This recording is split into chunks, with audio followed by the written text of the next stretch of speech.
You betcha, I'm George and welcome to this video where I'm going to be going over VSDC and how to use it and how I use it in making YouTube videos, especially VR gaming videos.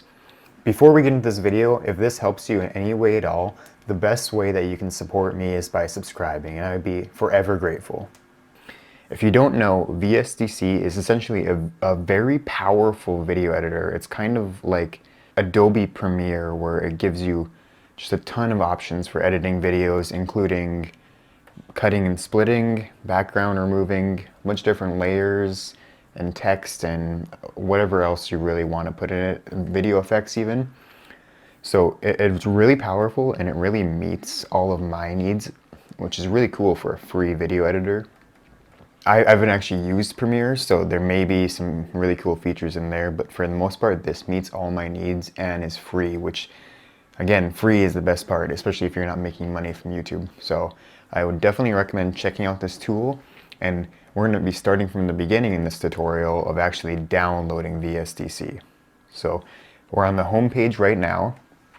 The easiest way to download the free version is to come up to Downloads, Video Editor, and then click on the 64-bit version to download. Alright, so go ahead and launch that exe once you have that downloaded. And I think most of the default options are pretty good for VSDC. You'll want to remove any installations you have if you're installing it. Generally, you would do this, which I'm doing it right now, for upgrading to a new version that just came out, because they update this quite a bit. So have added a lot of cool new features, which I'll also try point out too. Accept the licenses, figure out where you want to install it. I think the default is fine. And yes, all of that is good. Go through the quick installation. And great. And they have quite a few new resources for if you wanted to go through any of their extra in-depth tutorials for how to use it. But I'm just going to go through a very general step-by-step kind of what I normally do in VSDC. Don't worry about this. This is just asking about upgrading to the new version, essentially. All you have to do is figure out what file you want to edit. The first thing that I normally do when I go into VSDC is bring up my first video so I can start working on it. And a couple ways you can do that is you can create a blank project and then import a video. But I think the easiest thing to do is just import content. They do have a screen capture and a video capture, but I haven't used those two before, so we're going to be focusing more on editing videos that have been captured using other software. So I'm going to import content and I'm going to choose the video that I want to edit. And this one was recorded from the Quest 3. It's the game Aspire 1. So let's import that. And I do like this feature. We're actually going to essentially make our exported video based off of this imported video. So it'll have the same frame rate, same resolution, and everything else that we really care about. Change the name. Let's go just Aspire 1. And we'll probably, I think we're good there. We'll finish. So now I'll open up our video. And this is where all of the magic happens, all the meat and potatoes. A couple features to go over to start off with. The bottom is your actual video. You can use this bar to jump around from where you're actually at in the video. On the left here is the time of the video, as well as you have timestamps on this timeline up here. If you want to actually see more about what's happening each time, you can make this layer larger and then you can get pictures to kind of see what's going on. Just note that with these pictures, it takes a little bit more time to load them. And every time that you zoom in or out on a section using this zoom part, it will have to kind of reload these and it'll take a while. So if you want it to go faster, a lot of times I like to just make it smaller like this, and that works perfectly fine. Some other cool features right off the bat here is on the right here is your properties window. So this is going to show everything for the most part associated with what's currently selected in your layers. So I have the video selected, and you can see things like position, resolution, how long, the duration, crop. So a lot of times I'll crop things to start off with. And you can also change the audio volume, which this is in dBs, and it scales a little bit differently than you would maybe expect, because it's not a linear scale. I'd maybe have to check, but I think it's more like logarithmic, so it's going to really change less than you expect, and then as you get to the higher, it'll just kind of cut off. If you don't want any audio at all, you can just click Don't Use Audio down here, or you can split it. One cool thing about splitting it is that this is actually a recent update. It didn't used to do this before, but it actually shows the waveform. So this is very helpful if we're going to be cutting out a particular section. It can know exactly when you started talking. And like I said, this was a feature that was specific to Pro before, but now it's really cool that this is actually included in the free version. When we're going to start editing our video, if you're actually going to cut out a section, which you're most likely going to do a lot, you can do it at the top here. This is split into parts. It just makes a cut to where you have selected on all the layers that you have selected. You can always do Control-Z to go back. That's a very useful shortcut on almost every application, if you didn't know that. There's also a quick split right here at the bottom. You can do the same thing.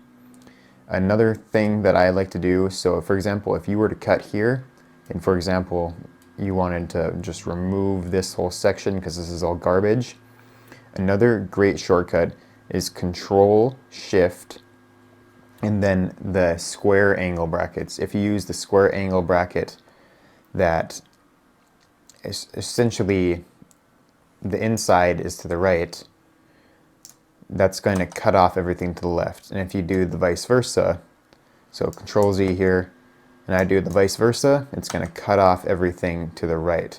So that's really great for just a little bit faster, cutting parts out and keeping going. And then you can move things to the left or right. So if you cut out a section, then you would move it back to where it was at so that you can have a fluid video to each part. If you want to actually play your video, you can click play right here and you can watch it up top. You'll have your audio as well.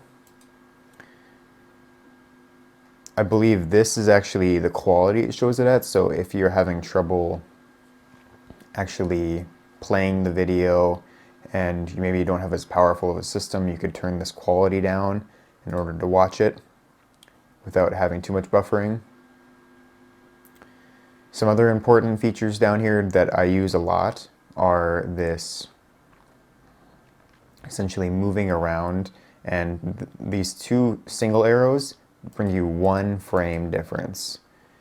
The double arrows is 1 second, so if you need a little bit larger time frame.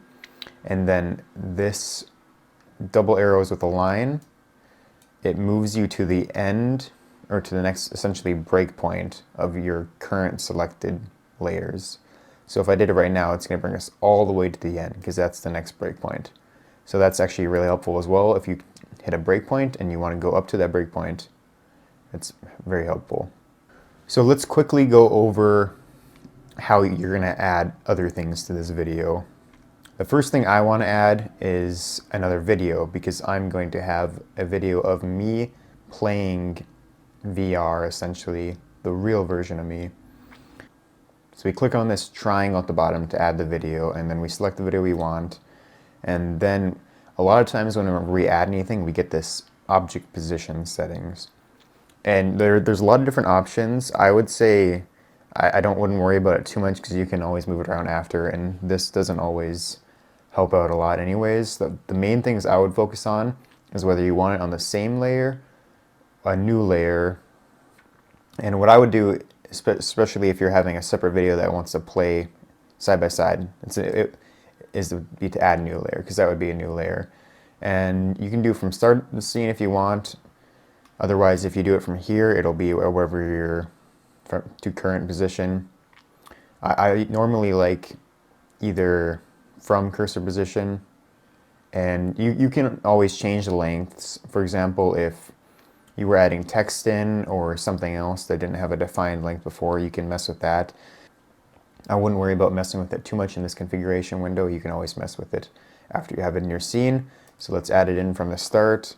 It added it in the top of the scene, which is actually where I want it. And one of the first things I'm going to do for this is I'm actually going to crop the border. So here's the screen that pops up for cropping. The bottom again is the timeline, and you can move that around to see a better part of the video rather than the beginning when you're just starting recording. And this is actually the cropping region, the region you want to show. So that looks good. And I'm going to move it off to the side because I don't want it to take up the whole video. I normally try to make it so there's no gaps on the side, which is just either increasing the width or the height or decreasing it.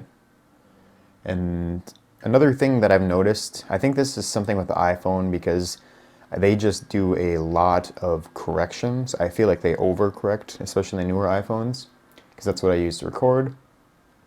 So normally I'll turn up the saturation just a little bit. I think that probably looks good. And then what I do, especially with my green screen, this is very nice. But I'll go and I'll do a transparency and I'll do a background remover. You can see right here that there's a lot of options. There's a lot of different things you can do, from just random effects, zooms, kind of like a PowerPoint where you do weird transitions to the next slides. You can do a lot of stuff like that. Even things like audio, like slowly getting louder, quieter, fading in and out. There's a lot of cool things that if you want to add that to your video, it's most likely here in the free version. So I definitely recommend checking those out. When you're adding something to a video like this background remover that you want to happen the whole time, it's easy just to hit whole parent duration and click OK. And there's going to be this layer window that you can see right here that's inside of the main video.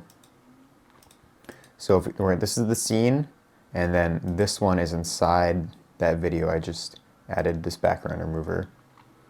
And just like the videos, we have a bunch of options here. To actually remove the background, there's a few things you want to do. The first one is you can grab this eyedropper and click the color that you want to remove. Now that does a pretty good job. But the next thing I would recommend doing, and I used to mess with all these values right here, but I believe they added this to the free version because it wasn't here before, but this adaptive alpha is all you really need. It's really helpful. And then all you need to do is change this, I believe it's the blend value. Oh, sorry. Actually, it's all you need to do is change the similarity value. So that just changes how much it looks alike, or how close it has to be to the color you chose to essentially remove it. And I'd say you can see with my hand it started removing too much, and I'd go back one from there. We can probably change the image.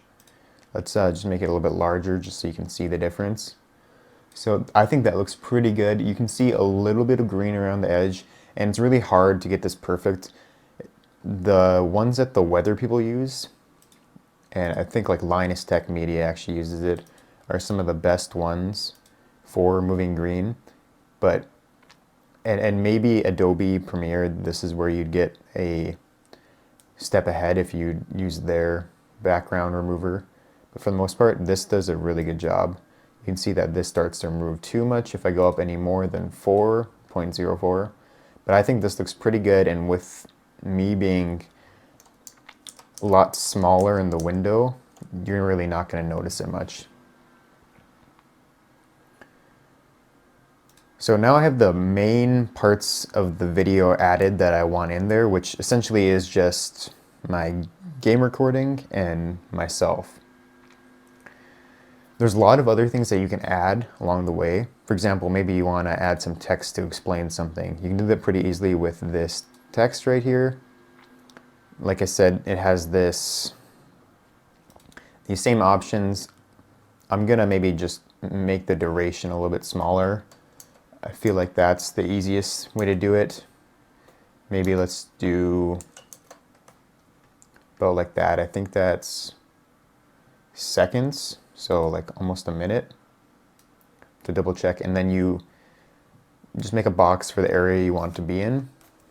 On the very top are all the different options. So you can increase the font, and you can, let's maybe just make the font really big. You can do a border. I believe the border is over here. This is the thickness of the border. Text options. You can actually change the font style as well. I'm not going to mess with too much of that because I just want to show this off. But so this is really nice, and once you have that in here, it's not going to resize if you try to just move it around that simply. Oops. But you can just move it around, but you would have to rewrite it if you want it to resize, I believe. And then you can see it in the layers here, so you can actually change how long you want it to display. That's really it for text. There's a lot of different configurations you can do, but those are the main things to know. I'm going to delete that now. You can delete anything you have selected.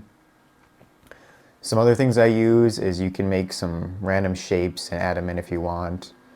Not super important.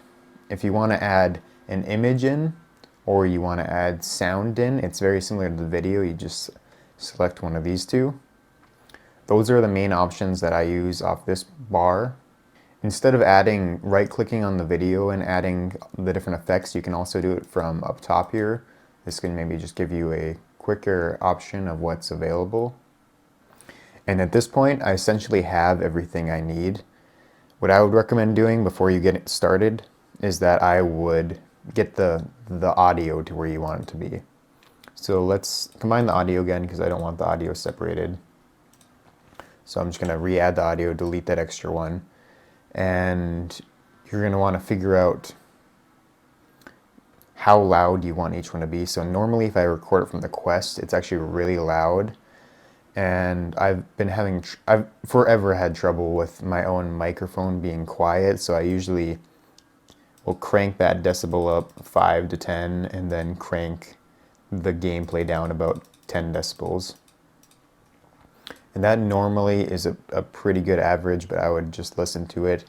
Maybe listen to a known good YouTube channel just to compare, like SNL or something like that. The next step that I would do is I would zoom in on the very start of your video. So for example, I do normally an intro where I say, "You betcha, I'm George," and I throw my hands forward so it's obvious. When I do it, I'll zoom in and you can see that this area of the video that's actually shown by this bar up here is what you can actually see. I normally zoom in all the way. All the way you essentially can't do anything, so don't leave it there. But then a couple zooms out gives you the essentially perfect location. And then you can kind of scrub back or forward using these seconds. And when you find your intro, like I think it looks like maybe I'm doing an intro here, you can move. And this is where I would maybe show the video because it's hard to tell if you're moving it. At this point, you can move your video to a line. Normally, the best thing I try to do is I try to stop them at the exact time. So all I have to do is line up their endpoints, which I didn't actually do here. I should have did that before I zoomed in. But once you zoom in, then you can just slowly move it, play it, go back, and then move it again if it wasn't in the right spot, and just kind of repeat until you have the videos lined up to where you want it. If you're using good recording software, your videos should not get off. I had a lot of problems where my videos were getting off before, especially with the original Quest. It was really frustrating.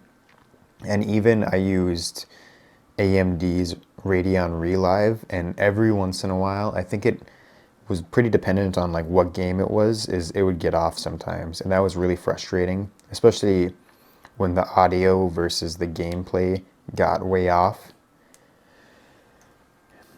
At that point, you might want to look at different recording software, but you can try fix things to the best of your ability. And here, it's really just how much time you want to spend on it, if it's worth it, and if it will, how bad it will be in the end, essentially. And I've had some pretty bad videos. I will have to admit that if you dug on my channel enough, you'd probably find some ones that were messed up pretty bad. But you can, I'm really glad that VSDC gives you really good options for trying to fix it here. I actually got them lined up now, and if you notice, normally I'll use the frame by frame, like go back just frames, to test out how close it actually is. And I like to use fast movements to sync them together, especially a lot of times I'll whip my head around, like you can see I looked down there, and I'll generally use that to sync them up, because that will be very quick and you'll know if it's on. So generally that's one of the best ways to do it, I've found. Normally a lot of times I'll punch my hands forward and that'll be easy to tell. But now that I have them synced up, I just want to figure out where the beginning of my video is at. So I found out where the beginning of my video is at. This part forward, I would say, is very subjective. Video editing is definitely an art of figuring out what you want in your video, what will be interesting to your audience. You don't need it. If you're making a game, right, you don't need the entire game in your video. That's someone else's art, but you're showing off maybe a combined art of what you think is most interesting to try bring that to your audience. So I don't have it from the very beginning, but I'm going to have it right from my intro when I thought it was good to start kind of showing this off to my audience. So I'm going to use what I talked about earlier about Control Shift and then the left angle bracket to cut off everything before this point. And now I can zoom out to see my full video, and I'm going to pull it to the very beginning so that we have the video starting from the very beginning. Now you could go throughout your video and you could be cutting out the parts that you don't want to show. A lot of times right now it's better off to go right to the end, because the ends generally aren't perfectly lined up, so one will be a little bit longer than the other. So I'd recommend cutting it off, doing the exact same thing with the right angle bracket of where you want the video to end first. So I'll use the right angle bracket, cut that off, and now I have my base video, and from here I can edit it to my heart's content of what I want included. I think, again, it's subjective of whether you want longer or shorter videos. If you have it long and there's a lot of boring parts, you're going to lose people's attention. If it's too short, you might be missing out on opportunity and parts that your audience would enjoy seeing. So I think there's a balance. I think right now it's over 40 minutes. That's maybe a little bit long, but if I'm showing off the entire, half an hour of beginning gameplay, maybe that's worth it. And it doesn't necessarily hurt to have longer videos out there. It just doesn't matter if nobody's watching it. But at least that's a conversation for another time, I think. Anyways, I'm gonna just go through here, cut out a few parts. I think I'm gonna leave it a little bit longer. There's a few parts I think I know I don't want to show. A lot of time I like to cut out transitions, but transitions were pretty quick in this game, so I shouldn't have to worry about that too much. I also like to cut out deaths if I can, for the most part. But I also don't think I died in this game, so we should be good on that front. So from now, I'm just gonna probably fast forward through this of me editing the rest of the video.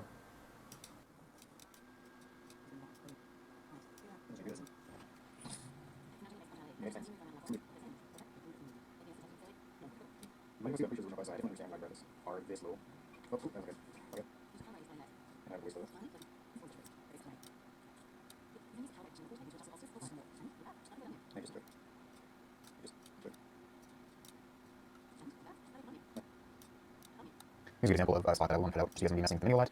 There's also a shortcut for this splitting. That's Control K, yeah. It's Control C to copyright. That's K. So just go to where you think you want the video to resume. It's probably back here a little more.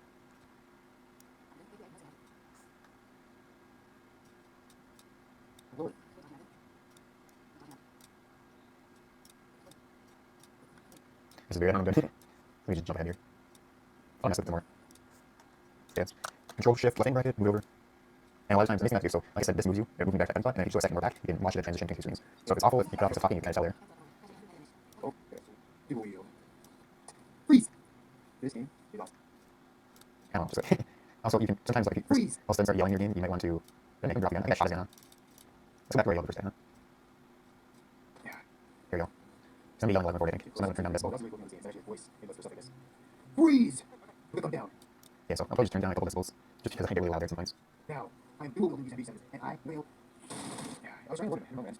Okay, so I think that's good. I believe there's at least one more spot. I'll probably cut out between missions too, because I know I started a second mission here somewhere.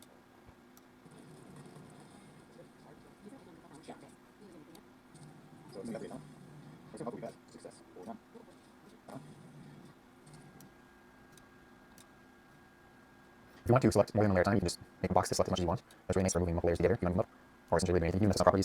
Decibels, when you do that.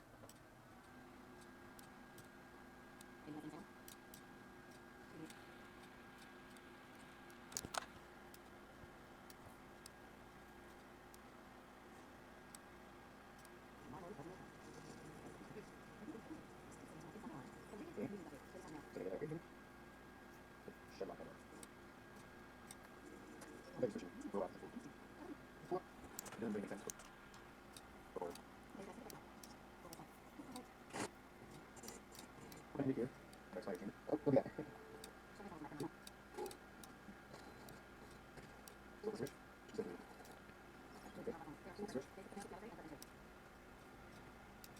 Most of the boring parts out, and just cutting out if you didn't really have fun grinding, probably isn't good to watch.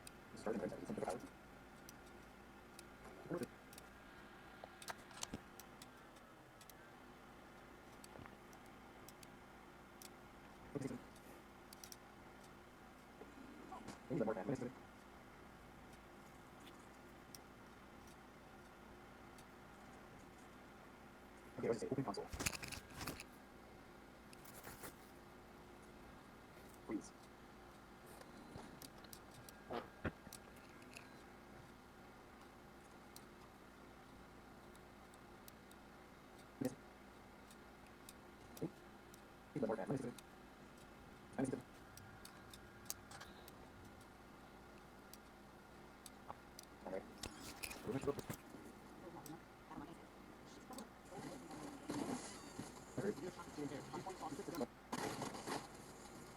That's cool. I can just start handling it. Oops, that. Okay, okay. Especially at this point, I'm going backwards the way it came, so that's some boring section I had to do anyways.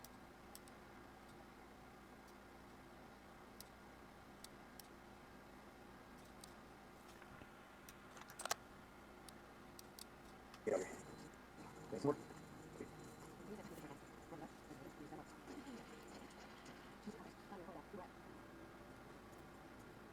Alright, I think I'm here. To be honest, I thought it was fun, and I thought it was really cool that they have select freeze rather than some of the spell tactics. Things best in the world, and also a little more, so maybe I'll try to 2, 1 day, maybe I'll do this thing, but here's just some intro gameplay to Aspire, and this video that's been for me, that's thread, I would join myself.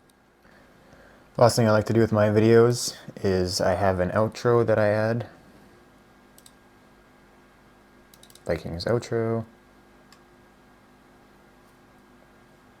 Just insert the same layer, make sure that looks good. If we transition. So if I have the video essentially ready to go, which I think I do, I don't think there's anything I wanted to remove in this long section here. If I'm ready to export at this point, what I can do is I can go up to this export project at the top, and what I would recommend doing is just exporting it to an MP4. I would definitely recommend changing your path to somewhere better to export it. Down here, you shouldn't have to worry about any of these other settings, especially if you used whatever it was recorded in. And then you can just start exporting. And exporting will depend on the quality of your videos and how long they are. And it'll also show you a preview of the frame, so if you see anything messed up, you can stop it partway through. It'll take a little bit longer because I believe it's just based on CPU. If you had the Pro version, it would actually also use your GPU to speed up the video conversion. But at this point, well, I can kick off this export, but this is essentially all that I mainly use for VSDC. I have a couple other videos about essentially the free version of Photoshop, Photopea, and what I use to record. If you're interested in that, I would definitely recommend checking out those videos. And I'm thinking about making a all-together YouTube, how to make YouTube content for gaming in the future. So let me know if you're interested in that. And the best way, if you like this video, that you can support me is by subscribing. So I would really appreciate that. And without any further ado, I thank you for watching. I've been George. Peace out.